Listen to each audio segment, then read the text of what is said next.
다 같이 기도하시면서 부강록교회 예배를 시작하겠습니다. 할렐루야. 하나님 아버지 감사합니다. 오늘도 축복하여 주셔서 부강록교회 예배가 하나님 앞에 상달되는 예배를 드리게 하시며 이 시간을 지켜주시고 보호하여 주시니 축복하여 주시니 감사합니다. 아멘. 예수님의 이름으로 기도했습니다. 아멘. 아멘. 찬송가 280장 찬송하시겠습니다.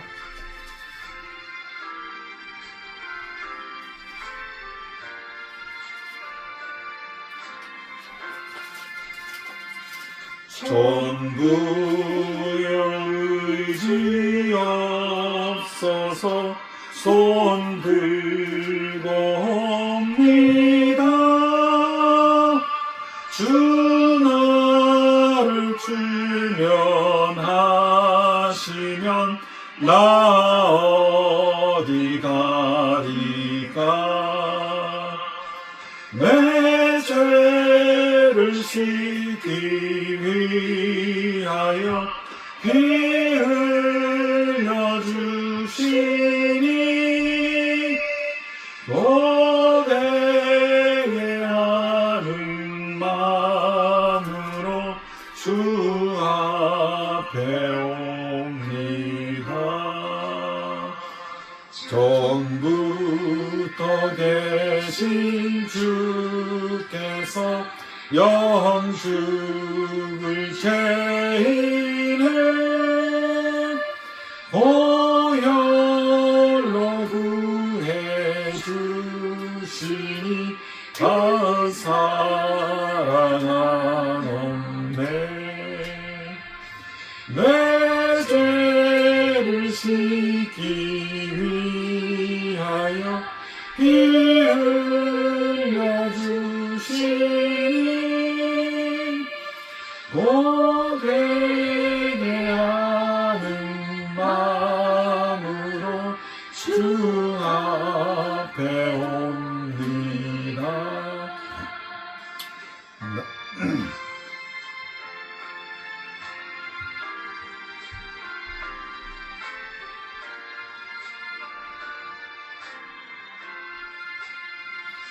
나 예수 의지함으로 구원을 받아서 주님께 구한 모든 것 누렸겠습니다. 내 죄를 씻기 위하여 피 흘려 주시니 고백의 하는 마음으로 주 앞에 옵니다.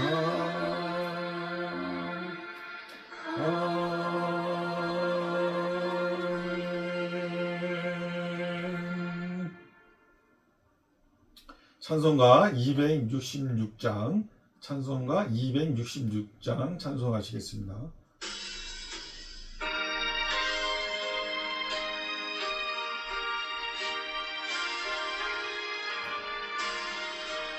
주의 피로 이룬 샘물 참 넓고 넓도다.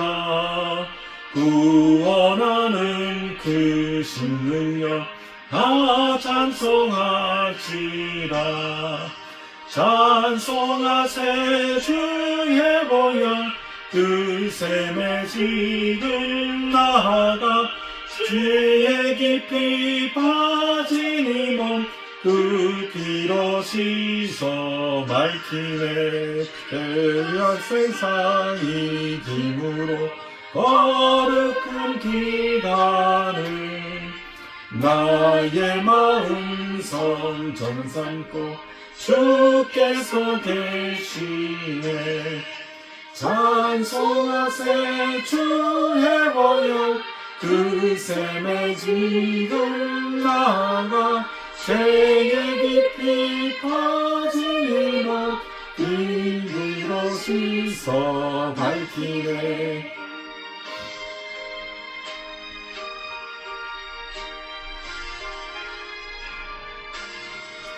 주 예수를 깊이 아는 놀라운 그 은혜 하늘나라 즐거움이 매일 새롭도다 찬송하세 주 해보여 이 샘의 지금 나아가 죄의 깊이 빠진 이 몸 그 피로 씻어 맑히네.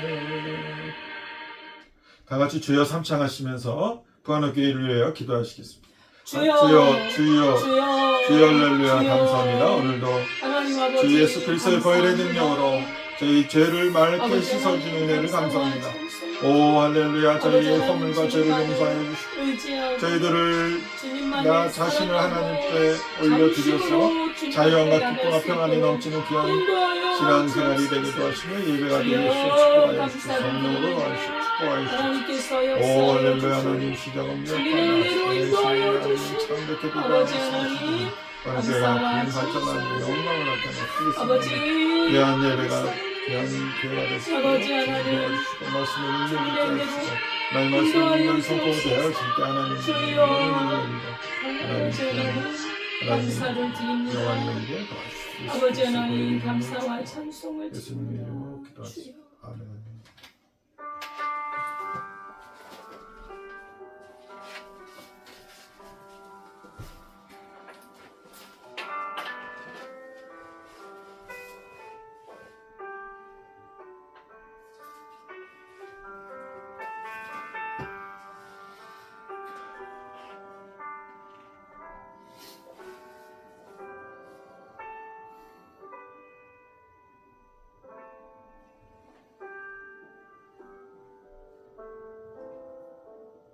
하나님은 영이시니 예배하는 자가 영과 진리로 예배할지니라. 아멘. 아멘. 하나님 아버지 감사드립니다. 죄악 많은 세상에서 저희들을 구원하여 주시고 그리스도 예수 안에서 말씀을 따라 성령을 따라 살아갈 수 있는 은혜 주심을 감사합니다. 아멘. 주의 말씀대로 살아나갈 때 하나님의 은혜의 역사가 있고 형통의 역사가 있고 아버지 하나님 주님의 인도하심과 보호하심이 함께 하심을 감사드립니다. 주여 주께서 함께 하시고 오늘 드리는 예배가 하나님께서 받으심직한 영과 진리로 드리는 예배 되게 하옵소서. 예수님의 이름으로 기도드리옵나이다. 아멘.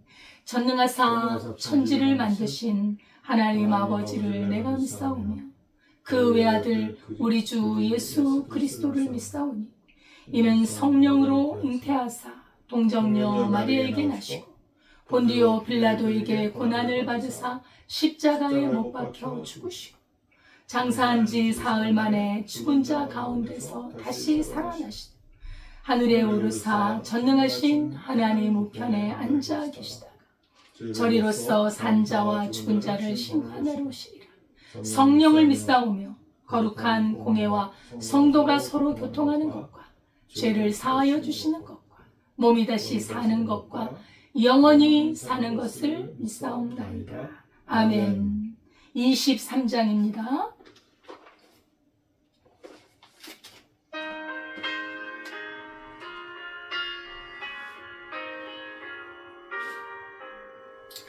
만일이 내게 있으면 그 땅가지고 내가 져주시는 종을 늘 찬송하겠네. 내 은혜로신 하나님 날 도와주시고 그 크신 영광 널리 펴다 알게 하소서.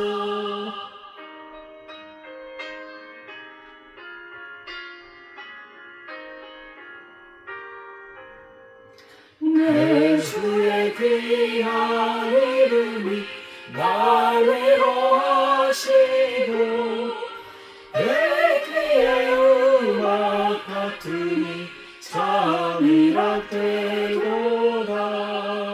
내 죄 바꾸시고 내 처한 마음을 비로소 고쳐게 하셨네. 아멘.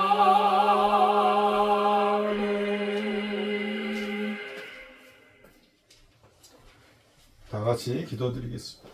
할렐루야. 하나님 아버지 감사합니다. 오늘도 축복하여 주셔서 건강으로 지켜주시며 만사 형통으로 하나님께 영광 드릴 수 있는 삶이 되게 이끌어 주시는 은혜를 감사드립니다. 저희들이 죄 가운데 습성에 다닐지라도 하나님이 예수 보혈의 능력으로 지켜주시고 깨끗이 씻어서 날마다 새롭게 하나님을 향하여 예배하며 찬송하며 하나님 말씀을 선포하는 믿음으로 이 세상을 이기는 믿음으로 나가게 도와주시는 은혜를 감사합니다.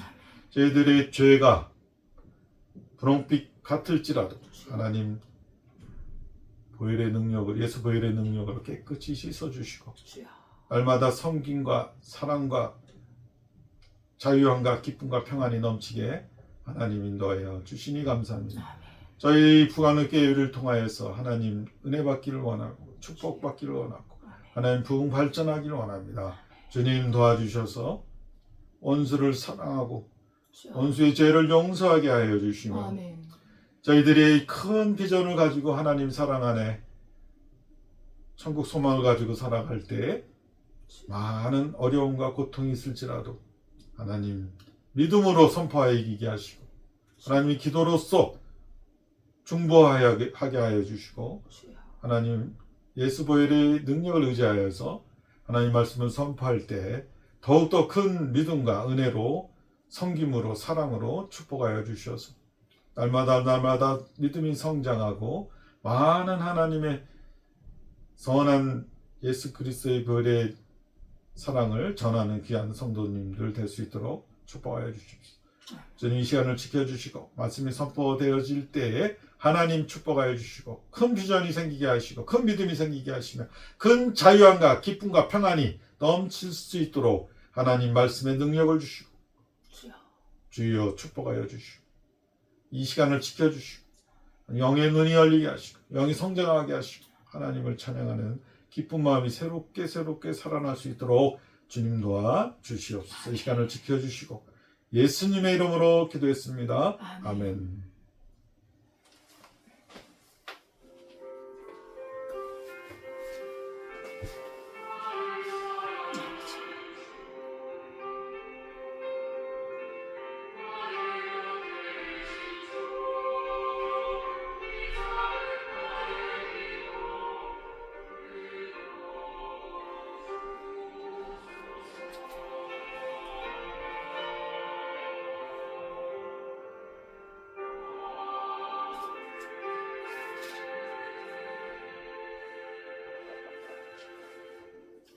하나님의 말씀은 창세기 37장 26절에서 28절입니다.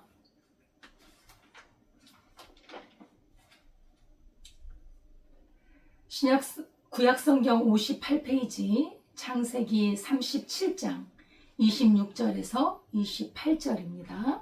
함께 봉독합니다. 유다가 자기 형제에게 이르되 우리가 우리 동생을 죽이고 그의 피를 덮어둔들 무엇이 유익할까? 자, 그를 이스마엘 사람들에게 팔고 그에게 우리 손을 대지 말자. 그는 우리의 동생이요 우리의 혈육이니라 하매 그의 형제들이 청종하였더라.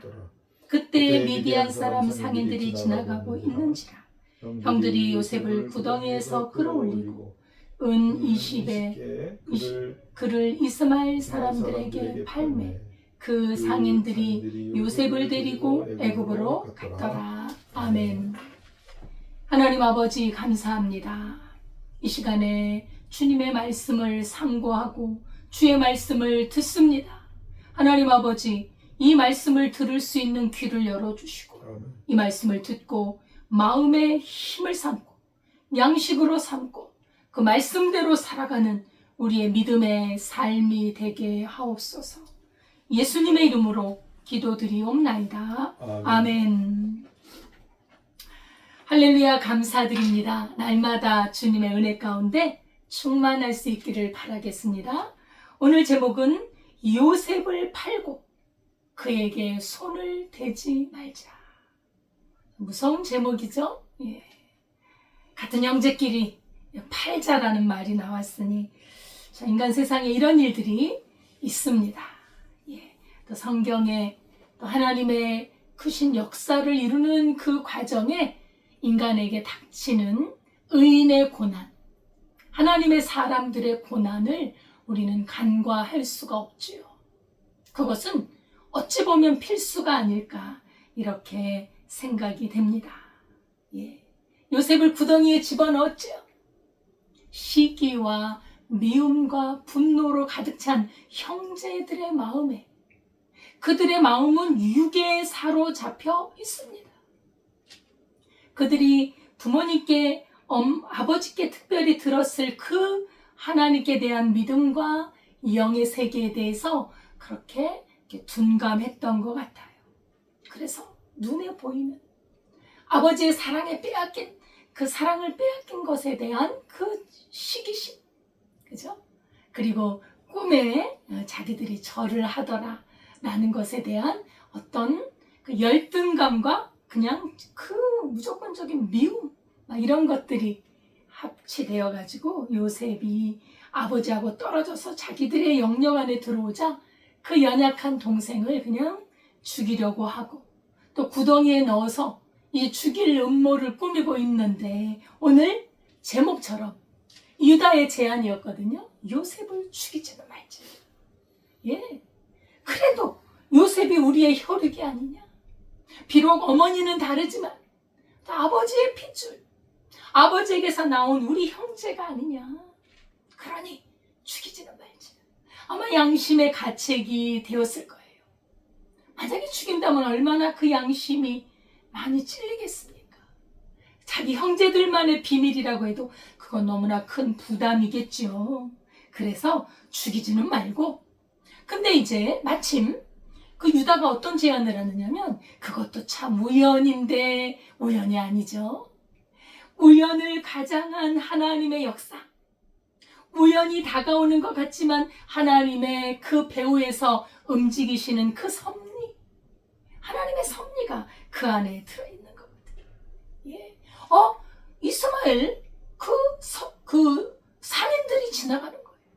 그 상인들이 뭘 가지고 지나가느냐? 그 속에 모략과 유향과 어디서 많이 들어봤지요? 모략과 유향. 예수님께서 태어나셨을 때 동방박사들이 유향과 모략과 황금을 가져왔는데 지금 이스마엘 상인들 그리고 이 상인들이 낙타에다가 그런 유향과 모략과 갖가지 좋은 그런 물품들을 싣고 지나가는 거예요. 보는 거예요. 상인들 하면 뭡니까? 물건을 주고 물건을 사고 팔면서 무엇을 갖고 있죠? 돈이 있거든요. 돈. 그 상인들이 지나가는 것을 보니까 아주 굿 아이디어가 생각난 겁니다. 이 아이를 어떻게 할까? 그렇게 음모를 꾸몄는데 이 아이를 어떻게 하면 좋을까? 팔자. 이 상인들이 어디를 가느냐면 애굽 땅을 가거든요. 그때 애굽은 정말 많은 무역을 하는 그 무역의 또 상거래의 중심지였어요. 그래서 많은 상인들, 특히 아주 거대한 거상이라 그러잖아요. 큰 상인들, 아주 큰 거래를 하는 사람들이 오고 갔는데 하나님의 섭리로 어찌 보면 요셉을 애굽으로 데려가기 위한 하나님의 섭리가 배후에 있었던 것이지요. 우연이 아니라 하나님의 거룩한 손길이 바쁘게 움직이고 있는 것입니다. 예. 어떻게 그때에 요셉이 구덩이에 들어가서 죽일까 어쩔까 궁리하는 그때에 그 형들의 마음속에 미움과 시기와 또 뭐가 있었을까요? 아마 돈에 대한 욕심도 있었을 거예요. 이 아이를 죽이는 것보다 양심은 좀 덜어내고 그리고 이 아이를 팔아버리면 꼴 보기 싫은 이 동생을 안 봐도 되고 그잖아요. 그죠? 더 이상 우리 위에서 왕 노릇하지 않아도 되고 우리가 그 아이에게 절할 필요가 없는, 지금도 아버지의 독특한 아주 특별한 사랑을 받고 있는데 우리가 절까지 하면 너무 우리의 체면이 안 선단 말이죠. 그래서 우리의 왕 노릇도 하지 말고 이 얄미운 요셉을 팔아버리고 또 돈도 생기고, 이거 일거양득 아닙니까? 그런 이제 생각이 든 거예요. 형들의 그런 악한 음모와 그런 행동이었지만 하나님의 섭리가 있었던 것이죠. 그래서 그를 팔아버림으로 인해서 요셉의 꿈을 무산시켜버리자는 것이죠. 요셉을 해할 음모와 계획을 실행하려고 했는데 마침 상인들이 지나가고 있었습니다. 참 이렇게 생각하는 것 자체가 그래서 대단히 악하고 파렴치한 것입니다. 자기 형제를, 아버지가 같으면요 자기 혈육이에요. 자기 핏줄입니다.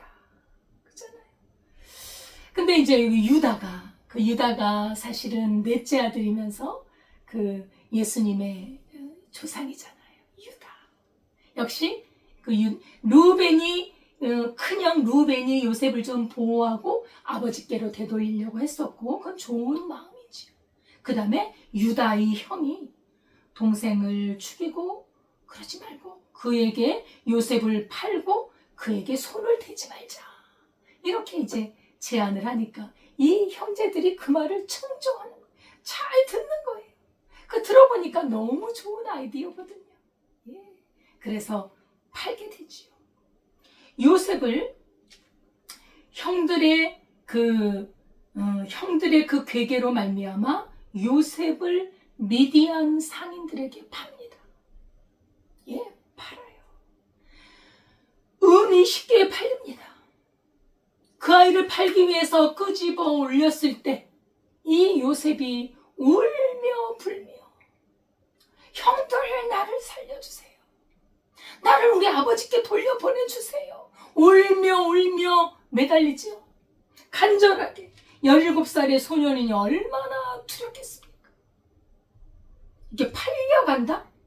그리고 생각나는 게 이제 아버지 곁에 갈 수가 없다.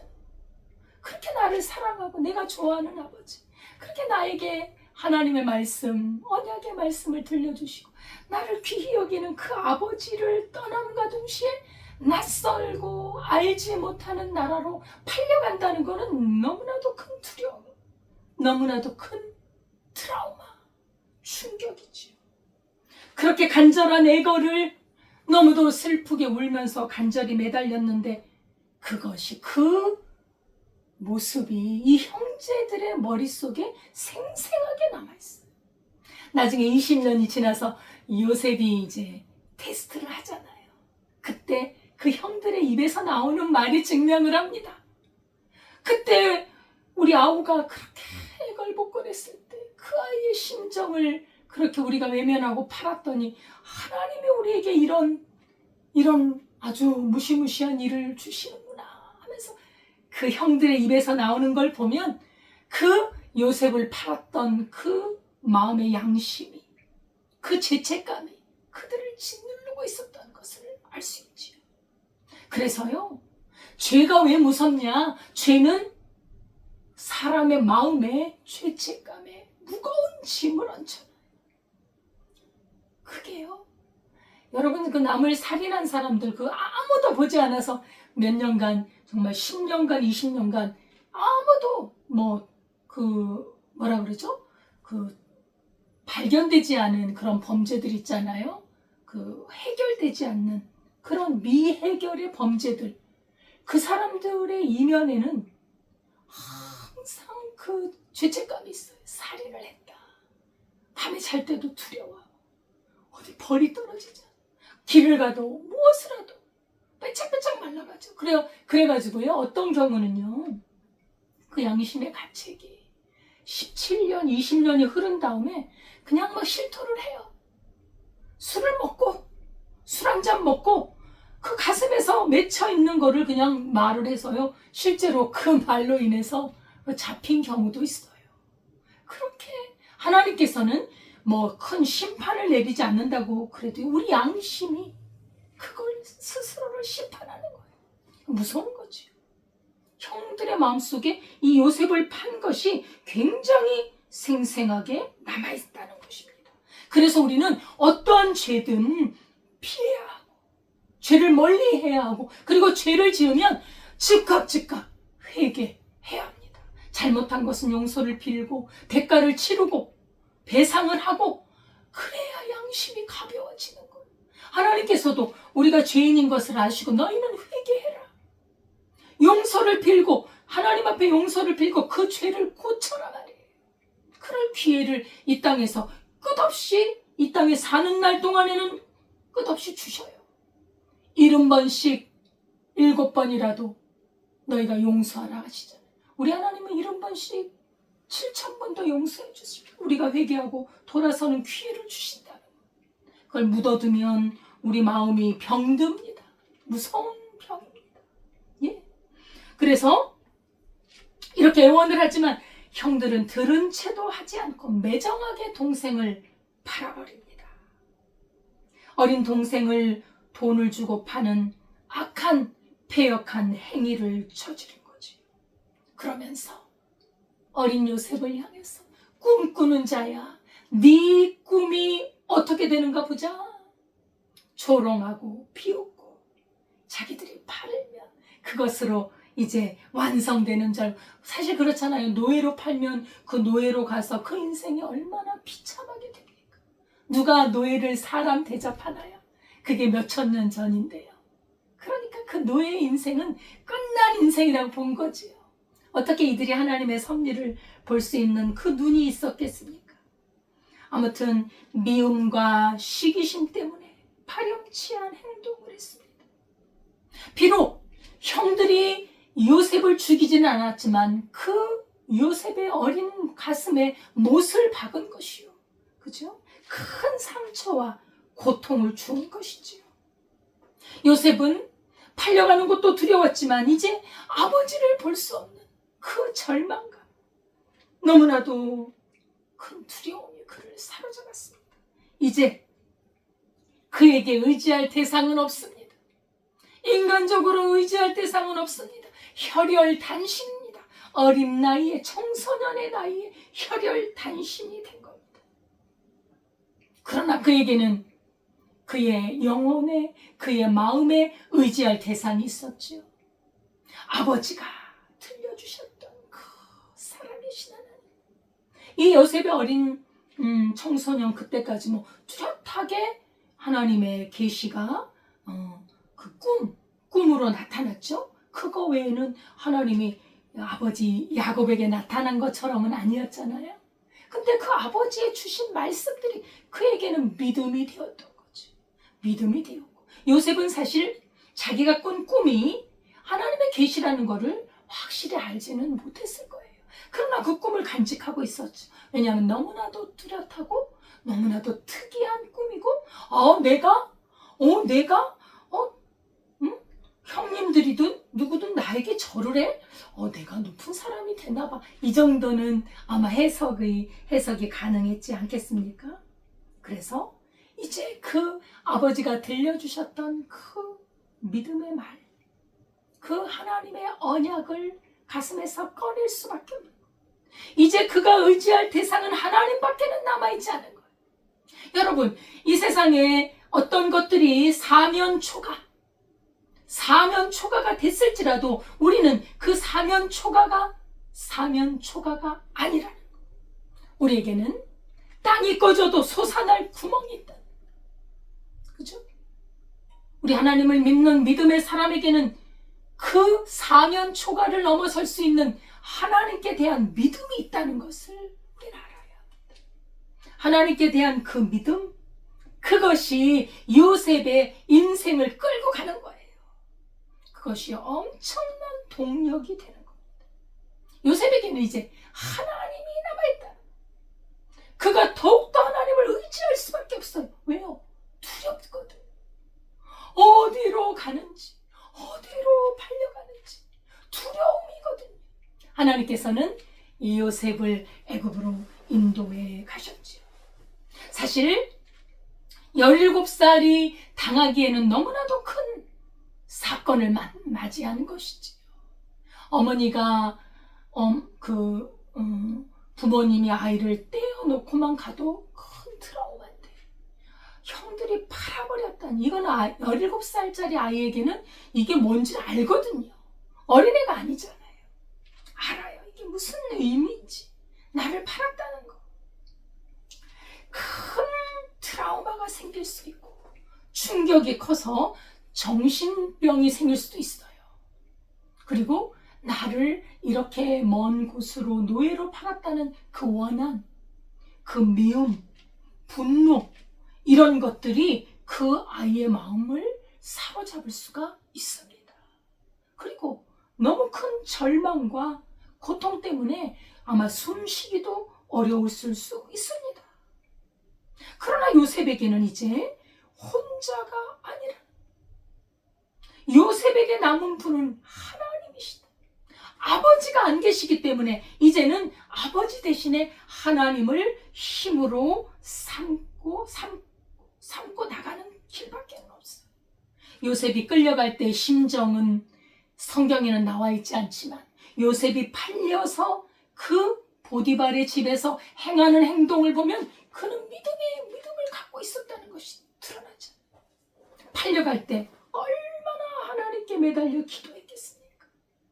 그래서 어떤 면에서는 고난은, 아무것도 의지할 수 없는 고난은 우리에게 오히려 복이 된다는 거. 하나님을 의지할 수 있으니까, 하나님만을 바라볼 수 있으니까, 하나님을 알고 하나님을 바라볼 수 있는 사람은요, 그 하나님이라는 존재가 어떤 분인지, 어마어마한 분임을 알면 여러분 의젓할 수 있는 거예요. 침착할 수 있는 거예요. 그 고통스러운 그 환경을 다스릴 수 있는 거예요. 사람의 힘이 아닙니다. 믿음의 힘이란 하나님이 다스리심을 바라보기 때문에 어마어마한 힘이 역사하고 있다는 것이지. 아버지가 들려주신 그 말씀을 기억하고 늘 상기하고 하나님을 의지하는 믿음이 더 커갔다는 거예요. 그의 기억 속에 이제 하나님밖에는 없습니다. 그것이 바로 보디발의 집에서 충성스럽게 일하는 요셉을 보면서 그 마음에 원한이 안 보여요. 원한이 있으면요, 일을 못합니다. 분노와 트라우마로 외롭고 좌절되고 우울증에 빠지고 그 밤잠을 못 자고 하면요, 그 노예로서의 삶을 살 수가 없어요. 죽어가는 거죠. 그러나 이 어린 요셉은 하나님 앞에서 살아가는 법을 배운 거예요.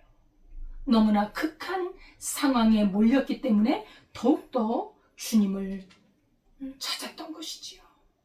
요셉의 삶이 참으로 평안하게 아버지 사랑을 받고 있는 데서 이제 완전히 아주 극적인 전환을 이루어 버린 것입니다.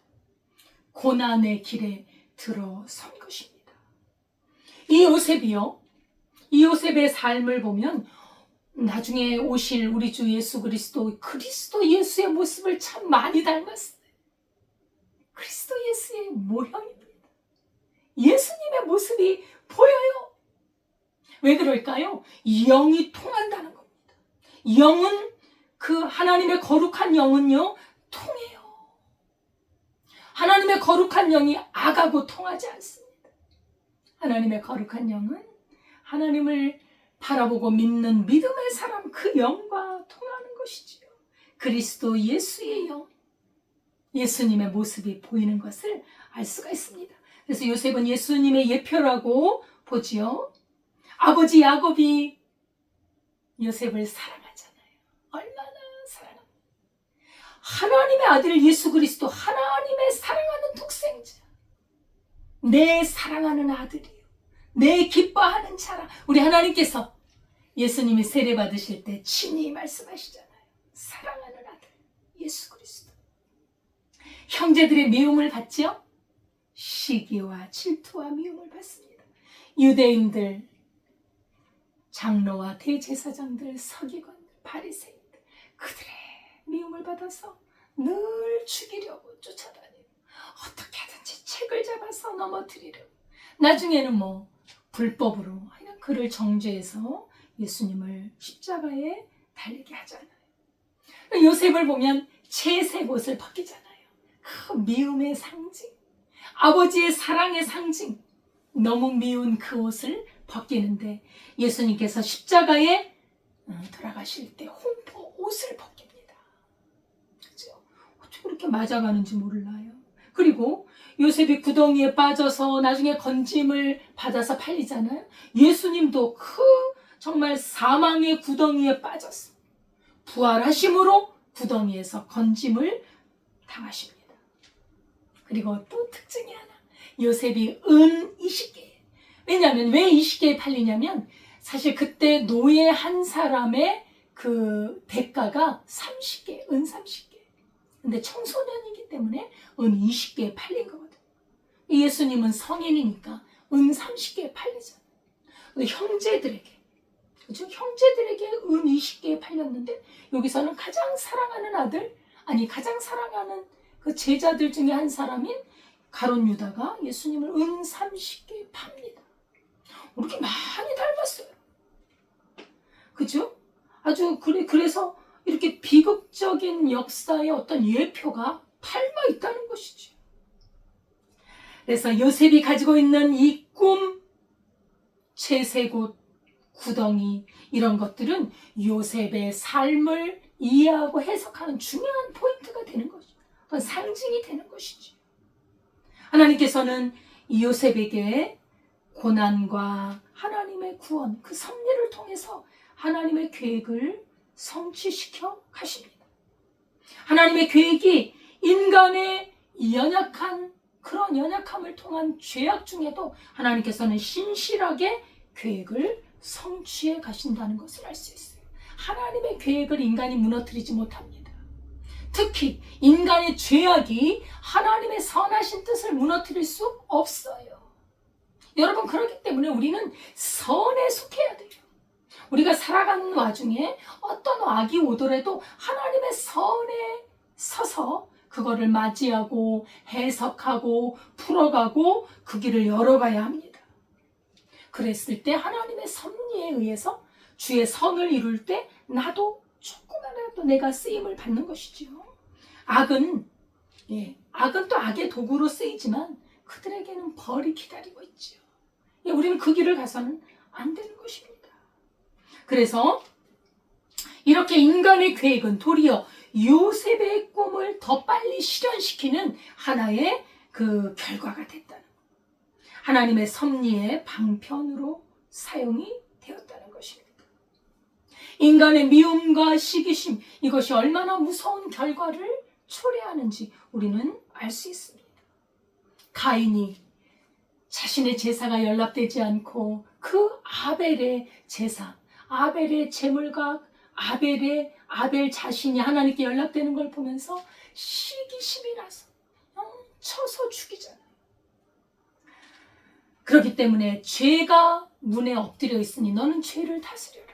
그 시기와 미움과 정욕을 우리는 죄를 다스려야 해요.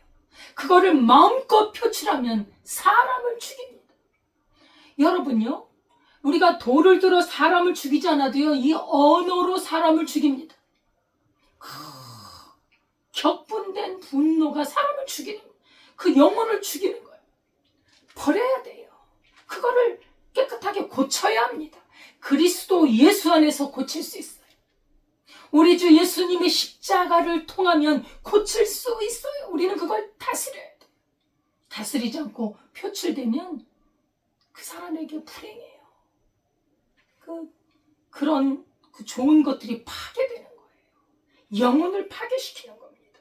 그건 죄를 다스려야 합니다. 우리는 악에게 지지 말고 손으로 그 죄를 이겨야 돼요. 하나님의 말씀으로, 하나님의 성령으로 그 죄를 이겨야 한다는 거예요. 그래서 형제를 미워하는 자는 살인하는 자다. 살인하는 자마다 사망으로 가는 것이요 지옥의 문으로 들어가는 것이지요. 시기와 미움, 살인의 의지 이런 것들을 우리는 정말 고쳐야 합니다. 그래서 회개하라 그러잖아요. 회개하라. 고쳐라. 그거를 버려라. 고쳐라. 만약에 고치지 않으면 도끼가 그 나무 뿌리에 댔으니 그냥 쳐버린다 그러잖아요. 무서운 거예요. 이 땅에 있는 동안에 고쳐야 합니다. 미움과 시기와 악의 등은 예수의 보혈로 씻고 원하는 용서하고, 그렇죠? 그렇지 않으면, 그래서 도끼가 나무 뿌리에 놓였으니 좋은 열매 맺지 아니하는 나무마다 찍혀서 불에 던져지니라.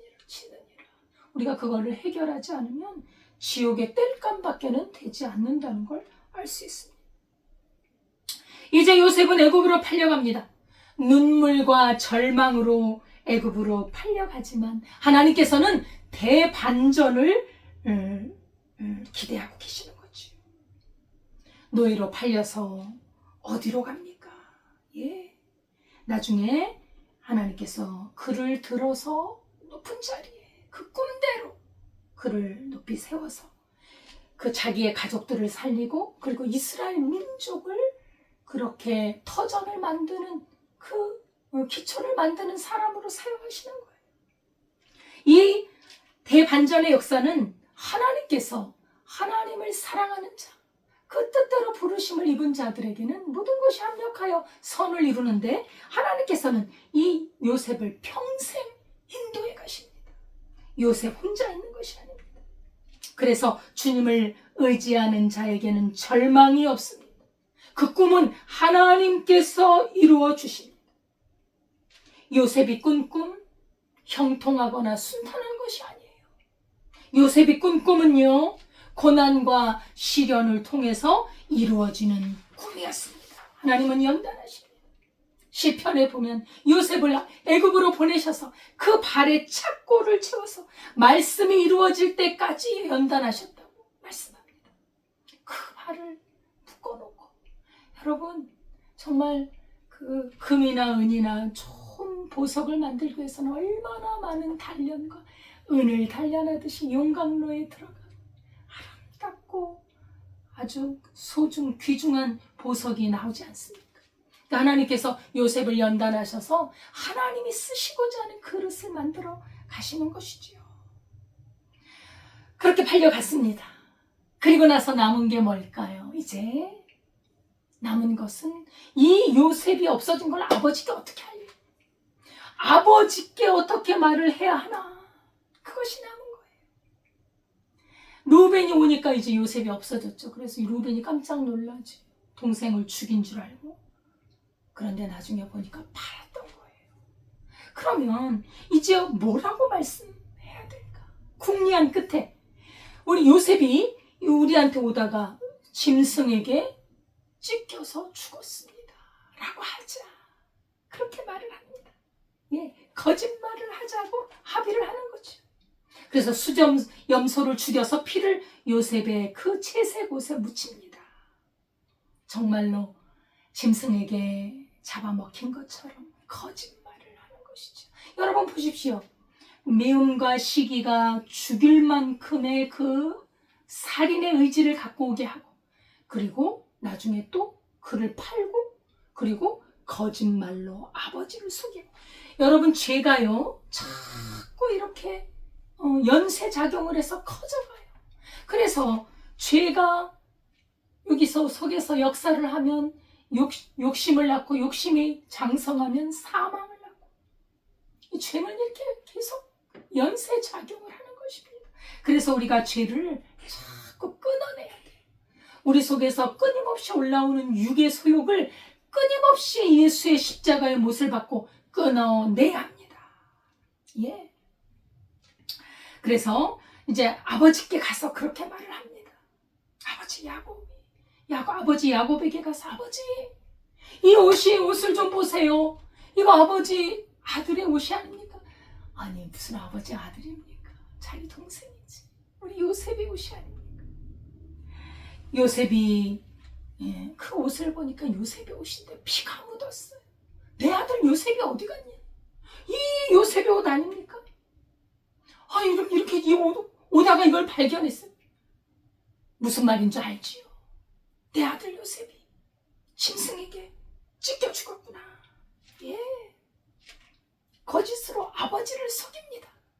이 속이는 모습에서 아버지의 축복을 형을 속이고 아버지를 속여서 그 축복을 빼앗았던 그 야곱의 모습이 지나가지 않습니까?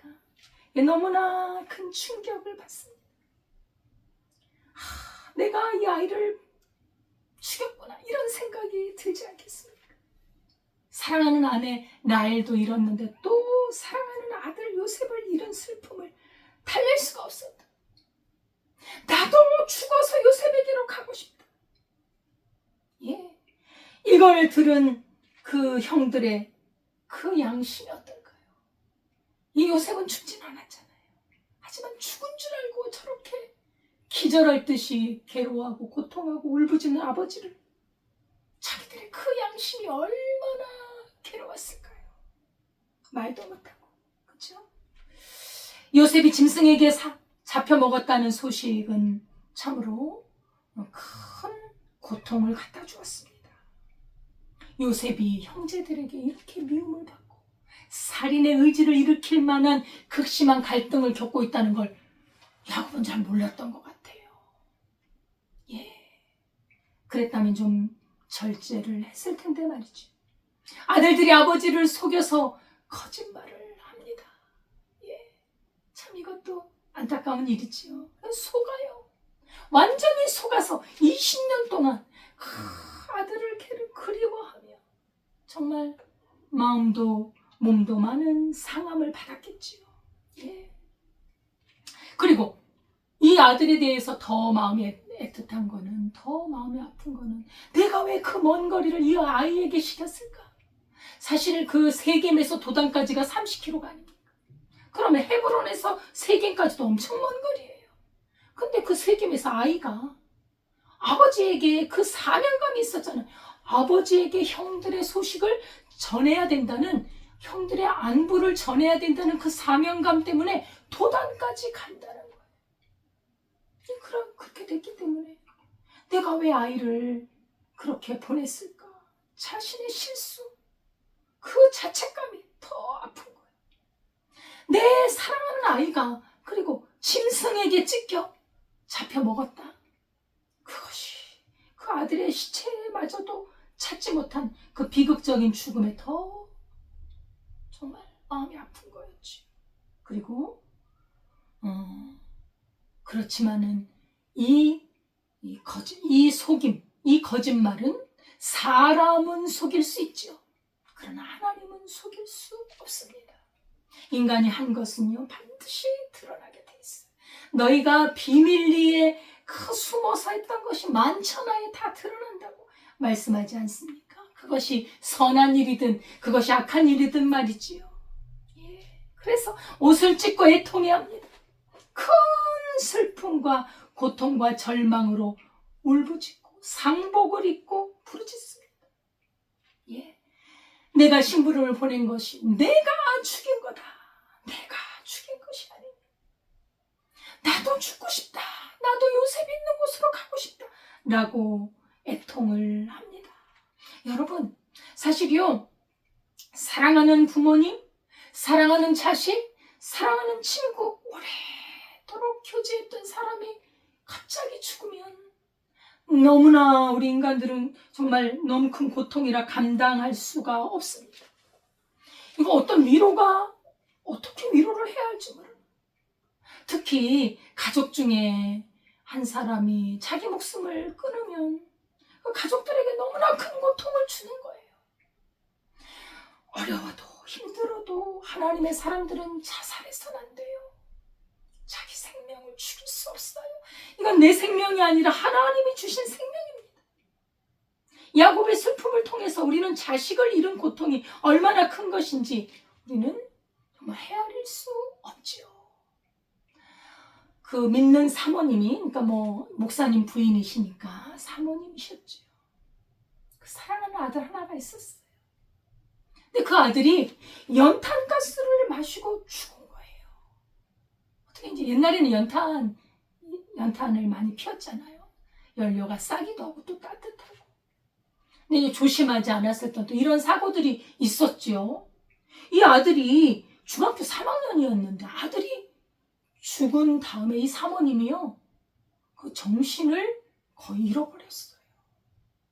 그래가지고 그 폐인이 되어서 얼마 살지 못하고 돌아가셨거든요. 이게 실제로 있었던 일입니다. 너무 안타깝죠. 우리는 거기에 대해서 뭐 어떻게 하세요? 저렇게 하세요?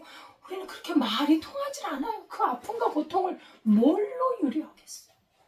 저도 사역을 하다 보면 우리 성도들 가운데 그런 분들이 몇 분 계세요. 갑자기 교통사고. 정말 그 얼굴이 상해요. 이 마음도 많이 늙으셔요. 정말 그렇게 쌩쌩했던 분들이, 우리가 이런 것을 이길 수 있는 길은 저는 한 가지밖에 없다고 봐요. 이것은 이성으로도 안 되고 어떤 답이 있는 게 아닙니다. 우리 감정을 우리가 어떻게 할 수가 없어요. 그러나 우리가 이것을 벗어날 수 있는 정말 저는 유일한 길이라고 보는데, 그것은 믿음으로, 하나님께 대한 믿음으로 받아들이는 것, 저는 그게 답이라고 보거든요. 예. 하나님이 하셨다. 내 아이의 주인이신 하나님이 부르셨다. 내 것이 아니다. 하나님의 것이다.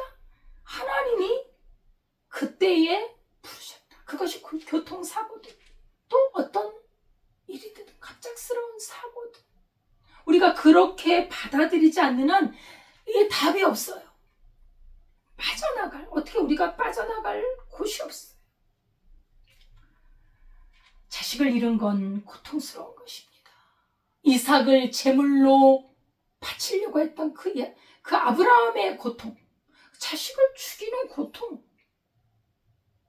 나아가서 우리 하나님께서 당신의 아들이신 예수 그리스도를 죽이는 그 고통, 우리만 고통받는 게 아니에요. 하나님께서도 고통을 받으셨다는 사실이지. 어떤 남자가 이웃 아내와 불륜을 저질렀어. 그랬는데 그 불륜으로 아들이 나온 거예요. 근데 그 아들이 죽었어요. 불륜으로 낳은 아들이 죽었거든요. 그렇게 슬퍼요. 불륜으로 낳았던, 정상으로 낳았던 자기 자식은 소중한 거 아닙니까? 그 사람이 누군 줄 아십니까? 다윗이에요. 다윗이 그 밧세바 불륜으로 해서 낳은 아들은 얼마나 우는지 몰라요. 이제 물론 아이가 죽고 난 다음에는 마음을 가다듬었지만 그 죽기 전까지 얼마나 고통스러워했는지 몰라요. 그렇죠? 사랑하는 자식을 보내는 건 고통스러운 것이지요. 근데 야곱이 이것을 견디거든요. 20년간을 그냥 마지못해 살면서도 또 주님을 붙잡고 또 믿음으로 이겨나가시죠. 그분도. 예. 그래서 이제 요셉은 그 애굽으로 팔려갔습니다. 근데 어디로 갔느냐? 바로 바로의 신하 친위대장 보디발의 집으로 팔렸습니다. 하나님의 섭리지요. 하나님의 섭리가 우리 인생에 우리가 그냥 어떻게 되는 것 같아도요, 우리가 그냥 이렇게 가는 것 같아도 하나님께서 인도하신다는 것. 보디발은 왕의 특별한 시종이었습니다. 특히 왕의 경호 대장이었던 것이죠. 집행관의 우두머리로서 애굽이라는 제국주의 국가에서 당시 문명세계의 패권 국가에, 그 국제사회 속에서 아주 영향력 있는 힘이 있는 국가가 애굽이었거든요. 이집트. 그런 국가에 군사, 경제, 문화, 정치 압도적인 힘을 가진 그 나라의 왕을 경호하는 그 장군이었으니 얼마나 권세가 있는 집안입니까? 그쪽으로 인도를 하신 거예요. 하나님께서. 왜? 요셉을 들어쓰기 위해서. 그래서 보디발은 막강한 실력자였지요. 하나님의 섭리로 권력의 실권자인 보디발의 집으로 들어갑니다. 이게 하나님은 주님의 그 나라를 세우기 위해서 그 국가 권력을, 그런 체제를 사용하신다는 것을 알 수 있습니다.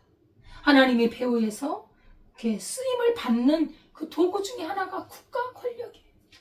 근데 우리나라 지금 국가 권력이 대통령이 탄핵이 되어 있는데 불법을 행하는 자들이 특세를 하고 있고, 오늘도 보니까 판결이, 아니 재판관들이, 왜 우리나라가 재판 세계 나라도 다 그렇습니다. 재판장들, 판사를 왜 세워놓습니까?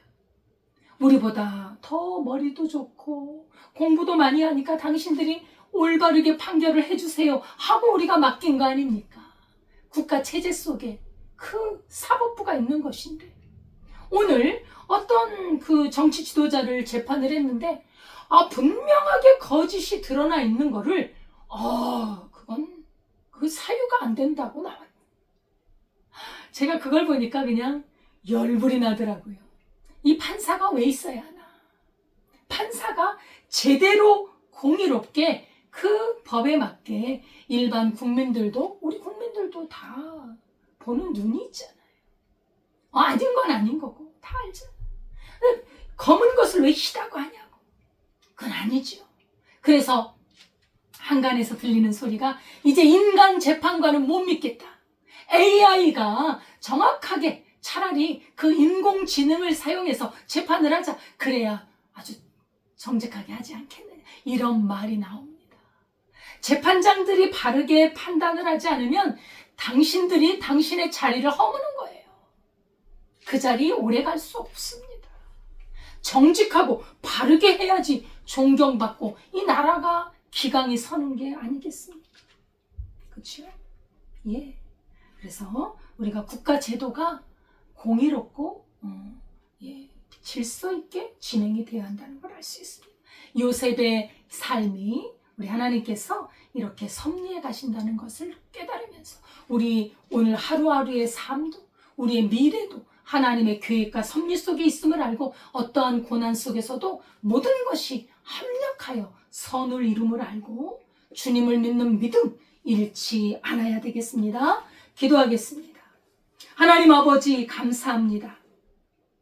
우리는 우리의 계획대로, 우리의 뜻대로 사는 것 같아도 하나님께서 배후에 하나님을 사랑하는 자, 그 뜻대로 부르심을 입은 자들을 하나님이 인도해 가시며 그들을 통해 선을 이루시는 줄 믿습니다. 아멘. 그 과정 속에 고난이 있고 억울함이 있고 오해가 있고 참으로 풀리지 않는 속박이 있을지라도 끝까지 살아계신 하나님, 그리고 온전하신 재판장이신 하나님, 지금도 역사를 주관하고 계시는 그 하나님을 믿는 믿음으로 승리하게 하옵소서. 아멘. 예수님의 이름으로 기도드리옵나이다. 아멘. 찬송가 340장입니다.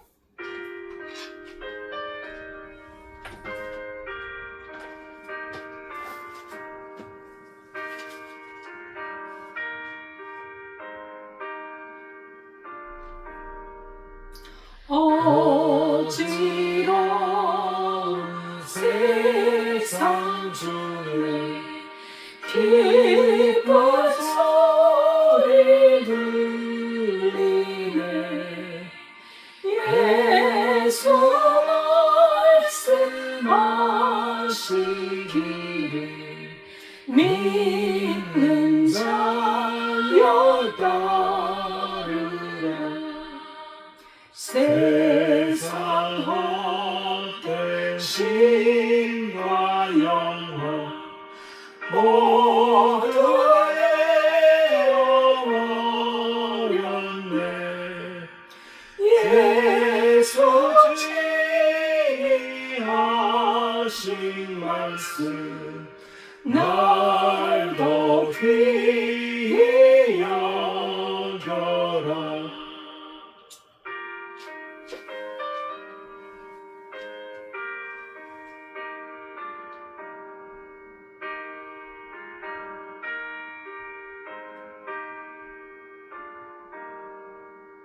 기쁜 때나 슬플 때나 바쁠 때나 금날 때 예수 지니하신 말씀 날 더 귀히 여겨라. 주님 크신 은혜롭사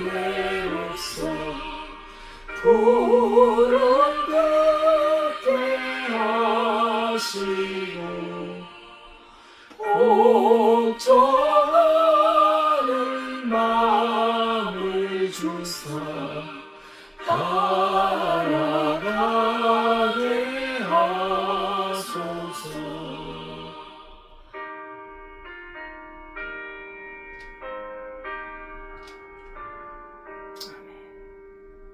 하나님 아버지 감사합니다.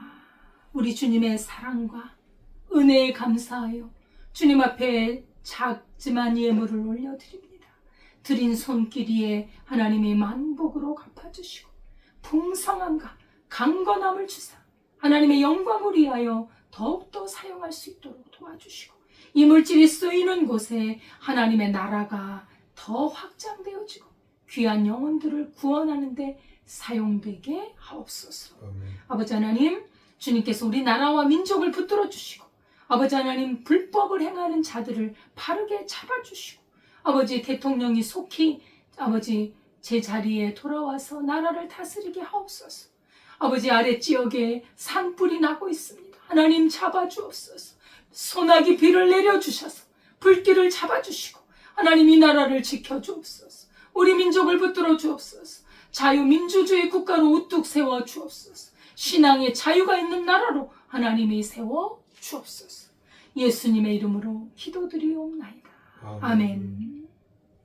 감사드립니다. 하나님의 은혜와 평강 속에 날마다 말씀과 기도로 우리 영혼이 그 하나님의 말씀으로 충만하고 그 말씀대로 살고 믿음으로 나가고 그런 열매가 있는 삶이 되기를 바랍니다. 사람들 만나면 전도하고 하나님의 나라를 가르치고 말씀을 가르치는 그런 역사가 있기를 바라겠습니다. 주기도문 하겠습니다.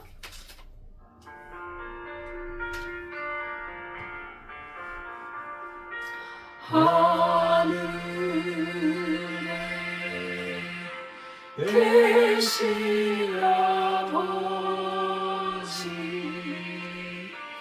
이름 거룩하사 주님 나라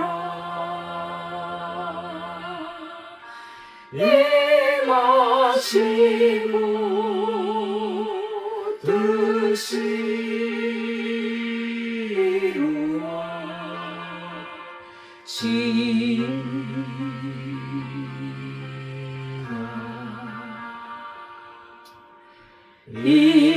일용할 양식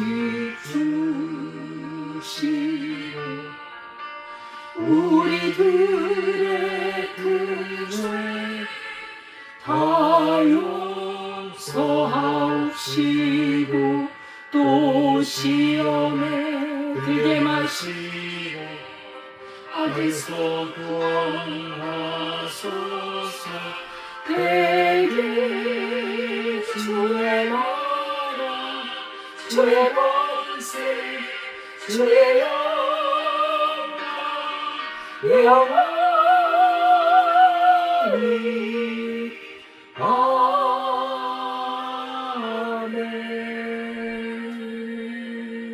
아멘.